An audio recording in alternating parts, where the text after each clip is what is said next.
Olha, gente, tem uma pergunta, eu tenho a resposta da pergunta, né? Mas tem uma pergunta que ela naturalmente aparece nas conversas entre as pessoas. E a gente assiste hoje no Brasil um verdadeiro jogo de empurra. Um jogo de empurra entre as autoridades. E a própria mídia ajuda a confundir a opinião pública sobre quem é o responsável pelo preço do petróleo no Brasil. Quem é o responsável pela suba desordenada, pela suba absurda do preço da gasolina, do óleo diesel, do gás de cozinha? Quer dizer, quem responde por esse descontrole no preço das coisas do Brasil? Os liberais do chamado mercado, do capital financeiro, dizem: esta é a lógica do mercado. O preço do produto no Brasil não pode desconsiderar a realidade mundial, né? Os lavajatistas, que fazem o jogo sujo do mercado, dizem: não, isso foi culpa do PT, foi a política de preços que a Dilma, que o Lula implementou. E o Bolsonaro tenta criar uma responsabilidade difusa. Não, é a guerra, é o PT, sabe-se lá quem. Mas há uma disputa, é evidente que há uma disputa de versões. Minha querida Cirlei, é evidente que há uma disputa de versões sobre quem é. Então, veja bem, o governo tem mais de 50% das ações ordinárias da Petrobras. Portanto, quem manda na Petrobras? Quem manda na Petrobras é o governo. Diz aqui a nossa economista Marta Skinner: é cinismo ouvir o presidente dizer em público que ele quer baixar os preços dos combustíveis, mas não consegue, porque ele não manda na Petrobras. A Petrobras é uma sociedade anônima e, como qualquer SA, seu capital social é dividido em ações ordinárias e ações preferenciais. As ações ordinárias têm direito a voto, ou seja, são os acionistas ordinários que escolhem o presidente, a composição do conselho de administração e demais conselheiros da empresa. Os ordinários recebem dividendos quando a Assembleia dos Acionistas Ordinários decide distribuir parte dos lucros da empresa. O governo brasileiro tem mais de 50%, portanto, é ele que manda na empresa. Ele que escolhe o presidente dos conselhos. Lógico, a política de preços da Petrobras é de ter total responsabilidade e escolha do presidente da República. As ações preferenciais não têm direito a voto. Logo, não têm direito de intervir na gestão da empresa. Mas tem preferência na distribuição de dividendos, que deverão ser distribuídos obrigatoriamente. A maior parte do capital social da Petrobras é de ações preferenciais, que estão na mão de acionistas privados, sendo grande parte deles estrangeiros. Logo, a maior parte dos lucros distribuídos em dividendos vai para esses acionistas, e não para o sócio, que detém mais de 50% das ações ordinárias, já que o governo detém só 15% das ações preferenciais.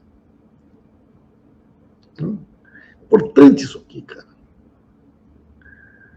Quer dizer, as ações ordinárias é quem manda na empresa. Recebe dividendos. Né?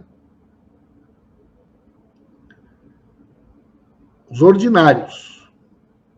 Os extraordinários são as ações, aquelas que são vendidas no mercado, elas não participam da gestão. A decisão de equiparar os preços do petróleo produzido e comercializado no Brasil com o preço internacional é uma decisão política, que foi adotada logo após o golpe de 2016, portanto, no governo do Temer, e que continua até hoje sendo aplicada no governo do capitão. Nos anos do governo Lula e Dilma, a Petrobras era gerenciada prioritariamente para atender os interesses nacionais. Seu valor de mercado chegou ao pico em 2008. A mídia, que trabalha dia e noite nos interesses privados, passou a passar uma mensagem diária que a interferência governamental indevida reduzia o lucro. Mas é evidente, gente, a Petrobras não é uma empresa privada que deve ter como objetivo só o lucro, ela tem o objetivo uma estratégia governamental, é o custo social de uma empresa pública. Né? Incrível a capacidade de convencimento da opinião pública e de criminalização da política.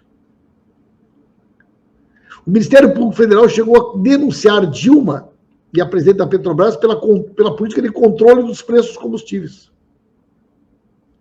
Bolsonaro tenta sempre dizer que não lhe deixam governar. Na pandemia não eram os governadores e os prefeitos.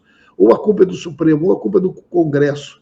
Ele sempre é uma vítima inconformada, uma plateia que não tem o que fazer. Impressionante. Como ele consegue criar um discurso de vitimização da sua incompetência e a sua matilha passa a repetir de forma constante e permanente, como se o Bolsonaro não fosse responsável. Ele, na realidade, posa de vítima de incompetente. Minha querida amiga Leni. Já melhorou, Leni? Eu não consigo governar. O Congresso não me deixa trabalhar. Os prefeitos. A imprensa. A mídia. A Petrobras. Está fazendo o que é então, bobaião? Está fazendo o que é então, imbecil? Foi deputado a vida inteira. R$140 a Valdete pagou aqui pelo botijão de gás. Então, meus queridos companheiros e companheiras, o Bolsonaro ele pinta de vítima.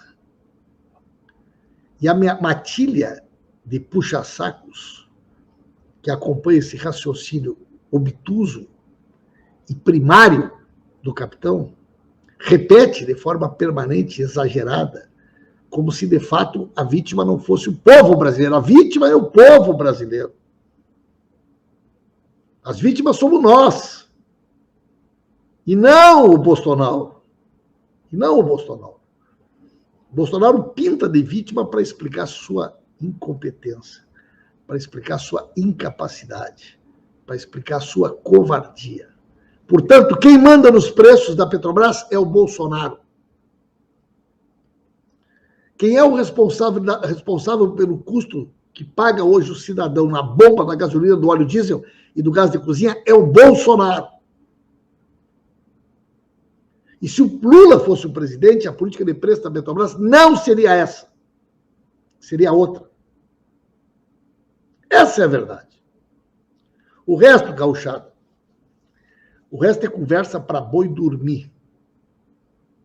O resto é uma tentativa permanente do Bolsonaro de se desresponsabilizar do cargo, do papel, da função que ele tem na sociedade.